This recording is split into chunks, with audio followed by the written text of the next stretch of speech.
Well, look who's on the floor again. Now, before we start talking about rules, I wanted to let you guys know that I am writing a book, creating a book. It's called the Questonomicon, and the Kickstarter launches in September. It's a book with a bunch of one-shots for 5th edition that have all different types of themes and customizations and villains. The one-shots can also be extended out to 2 or 3 shots. If you want to stay updated with it, there's a link in the description, but also in the description is a link to the Kickstarter that launched this week, Dungeons of Drakkenheim, which was written by the Dungeon Dudes. So also go check out their thing. It's really, really cool. It's an adventure set in a world that they created called Drakkenheim. There's this substance called delirium, and it's like post-apocalyptic and super creepy. Go check it out. It's really, really awesome. Rules. Rules are like milk in ice cream, or butter on a grilled cheese sandwich. Because some people like sherbet, and also you could use mayo. This was a terrible metaphor. Rules in D&D are like the foundation of the game. You get like 2 camps of people though. One side being like, rule of cool is the best rule, and we don't really follow all the rules. And then the other camp that's like, if you break any of the rules, this is a disingenuous role-playing game. Why did I make my strength a 20 if it's not even gonna matter? I kind of sit in the middle of these 2 camps, but if there's any side I kind of lean on, rules good. I like structure, but I also like bending that structure to make players think and make decisions. I know there's a lot of systems around that are like very loosey-goosey in their rules, and those can be very fun. That doesn't mean I don't like roleplay. You know, you can be in both camps, I feel like. I feel like strict rules can sometimes make for really interesting roleplay, okay? But sometimes there are rules that I do not like and actively try to avoid them and or change them. An honorable mention would be invisibility doesn't give you advantage on stealth checks.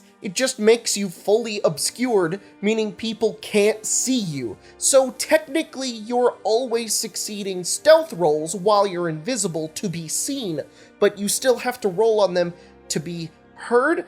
I guess it kind of makes sense, but then I guess it's like, what if people could see your footprints? I guess you would just think that if you were in a situation with footprints. Okay, it makes sense, kind of. Okay, actual rules I dislike. That was more of an honorable mention. Flanking. I think we all know I don't like flanking. It's the first time I was on the floor, I was talking about flanking. And by golly gee, we're talking about it again. Ever since I've made that video, in my games, we don't use advantage on flanking. And you know what? It is freaking fantastic. Players have to earn advantage, and it's great. We use +2 for flanking instead, but in my games, you can't flank a creature that has like more than one eye. Like if it has really good perception, then it kind of just knows where you are. Like you can't flank a beholder because it has mega vision. Or like creatures with blind sight, they would just like know you're there. Frightened. I think frightened is really dumb. I really just don't like how it works as a mechanic because it's supposed to make your character feel afraid. Like they just feel mortal fear. So do you know what they do? They just don't move closer to a thing and have disadvantage on attacking it. It's either one of 2 things, too debilitating in certain situations or way too good for other situations. A scared mage can just cast a fireball, and that's okay. But an afraid fighter just has to sit in a corner and not get any closer to the thing they're afraid of. And also differentiates from character to character. Like me, Jacob, personally, I have a genuine phobia of spiders. When I see a spider, I either want to kill it immediately or I want to run as far away from it as possible, which is a super cool fancy term you may have heard of before called the flight or fight response, or the fight or flight response. In scientific terms, also known as the acute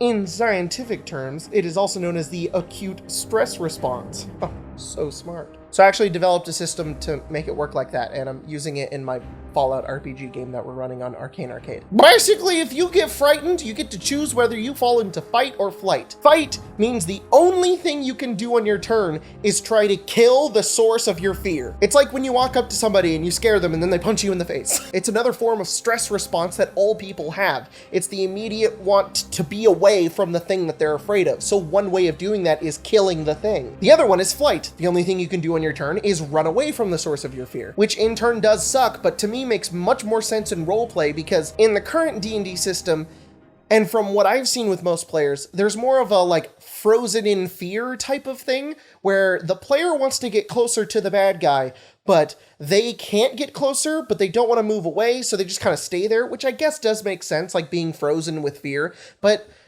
that isn't the same thing for every single person. And I guess you could say that the frightened system in D&D already just allows you to have that choice to begin with. You can run away, you can be frozen, or you can try to fight, but you're gonna have disadvantage, which I would say, yes, that is true. But to me, there's no immediate feedback. It's like you tell your player, hey, you're frightened, and they're like, okay, what does that do? And you're like, well, you can't move closer and you have a disadvantage on your attacks. And they go, what do I want to do? When in reality, your character would probably be immediately acting in that moment to do something that's almost out of their control, because the acute stress response is almost involuntary. So I think putting it in terms like fight or flight at least gives players an idea of what their character is feeling. But if you fail by 5 or more on this version, you basically are forced into flight and you have to run away because you're so afraid. But yeah, I just don't like the default frightened system. I think it's far too limiting for certain classes and not limiting enough for others. In this respect, at least it's all the same. So that if your character is frightened, perhaps they do everything in their power to kill the thing that's in front of them, to the detriment of themselves and others maybe, or they just run away and try to get out of the battlefield. Either way, they're acting like they're afraid. It's not a rule, it's really stupid. Falling damage being capped at 10d6. Why? But Jacob, there's terminal velocity. There's only a certain amount of speed that you can be falling. Are you telling me that anybody with more than 60 HP can fall 1,000 feet and just be alive? Maybe monks, that's fine. That's okay. But I just think it's so much more satisfying to be like, if you fall this 300-foot cliff, you're gonna take 30 d6 damage. Because maybe you hit stuff down along the way. Whatever it is, I don't like fall damage being capped at a certain amount of dice. I think that's ridiculous. Long rests. Long rests are amazing. They make you feel good. They give you back your health. You get back your spells. They're fantastic.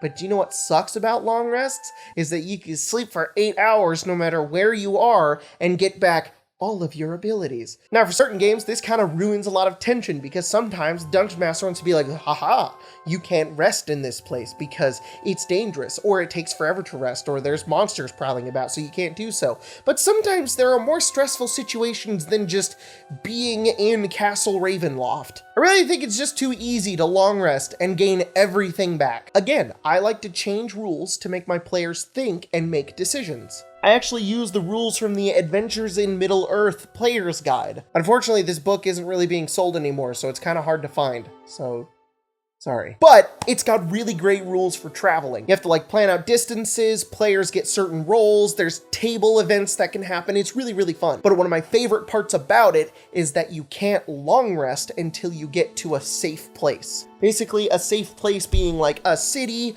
or a base of operations or anything like that. Camping out in the middle of the road doesn't replenish all of your abilities. So throughout your journey, you have to decide when you're going to use all of your abilities. You can't just cast Goodberry every single day, and you can't be healing after every single combat. You might want to avoid combat or stay in places that have cover, because the encounters you have out on the road can be detrimental to the rest of your journey. But simply adding the rule of not allowing long rests until you're in a safe place, or maybe even like a dungeon, I guess that would be fine too, is like, so it's crazy how much it's changed our games. Your players actually strategize and think about where they're going to go. My players began like planning out routes and trying to find the easiest possible way to get places instead of just being like, I would just walk, it'll be fine, whatever.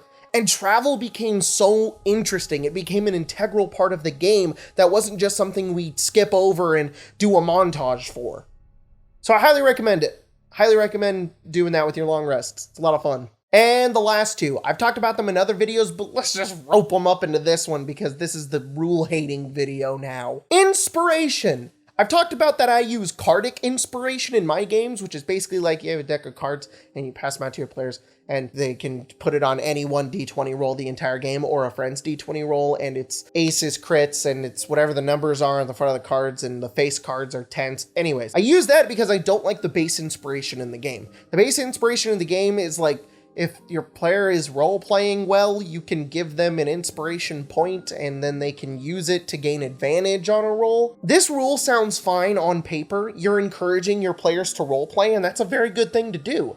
But picking one person out of the party and be like, you get an inspiration point and you have been rewarded for your good deeds of playing D&D just ends up making the other players feel bad. I don't know. I don't think rewarding players by playing up their flaw with an advantage point is necessarily the best way to get them to continue role-playing. What I like to do instead, whenever players do something that isn't necessarily going to have any sort of benefit on the game, like give the party a pep talk and they don't have that cool feat, or sing a little song, or buy everybody a round of ale. I give everybody in the party like a little bit of temporary HP to give a physical bonus on their character sheets, but also to say, hey, you made everybody feel really great and they're a little inspired by what you did. And the final rule I don't like is the default treasure tables. Why? I know that all these magic items are probably just written up and just like, oh, just put them on a table because people are gonna want to roll on a random loot table. We do like rolling on random loot tables.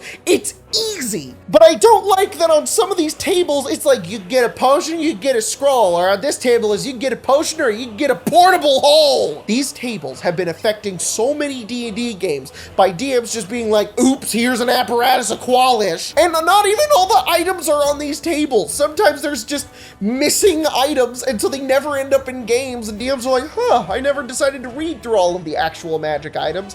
Why? Why not tier all of the items into an easy list and category so that certain levels can only be accessed to certain items, but if you want to scale it up, you can. If you want to scale it down, you can. It doesn't make any sense. Oh wait, I made that in this video over here. I have my own treasure tables that you can go check out. We really reiterated a lot of stuff in this video. How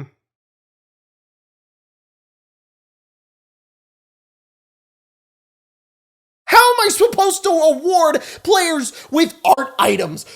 What are they gonna do? Carry around the Mona Lisa as they're leaving a dungeon? Oh, maybe that's what the portable hole is for.